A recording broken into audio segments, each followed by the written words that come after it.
তারপর আবার আমার মেয়ের হাঙ্গুল কাটি পালাইছে, আমার মেয়ের বহু নির্যাতন করছে, মারছে, দৌড়ছে, মুখের ভিতরে গামছা বড়ি মারছে।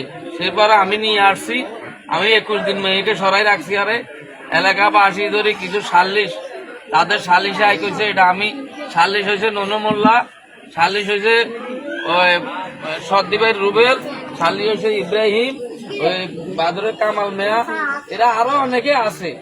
এরা থাকি সবাই মিলে মেয়েরে দিছে। আজ আপনার আমার মেয়ের লাশ আইছে, সেটি ঢাকা মেডিকেল ভর্তি করাইছে, সেখান থেকে আনি আবার আধুনিকে ভর্তি করাইছে, আবার এখান থেকে নি ঢাকা সরদিতে ভর্তি করে। আজ আমার মেয়ের লাশ, এখন মেয়ের লাশ আলাইতে সে ফলাই চলে গেছে। কি অত্যাচার আমরা আনতাম গেছে, আমার জিরা আনতো দেয় না, আমার মারধর করবো, আমরা দাসানি লাগাইয়ে, আমরা কুড়াল লাগাইয়ে, টেন্ডা লাগাইয়ে, হেয়ার আমগো বাড়িওয়ালা করে মারে, বাড়িওয়ালা 3-4 জন মারছে। হে এমন খুনি, এমন ডাকাত, এমন সন্ত্রাস।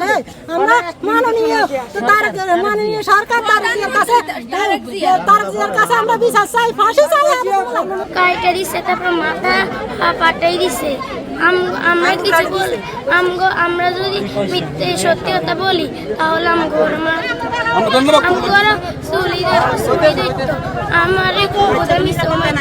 আঙ্গুল কি দিকে আসছে? তোমরা দেখছো না? মারতো কারা তোমাদেরকে? মারতো কে তোমাদেরকে? আমাদেরকে আমার বাবা মা। দেশের আইন অনুযায়ী তার সর্বোচ্চ শাস্তি হোক, এটা আমিও দাবি করি। কোন সন্ত্রাসী, মাদক চোরাকারী এবং পরের ঘর সংসার নষ্টকারী এই দেশে বসবাস করতে পারে না। সে আইনের ঊর্ধ্বে নয়, কোন অপরাধী আইনের ঊর্ধ্বে নয়। সমস্ত অপরাধীদের বিচার করা হোক।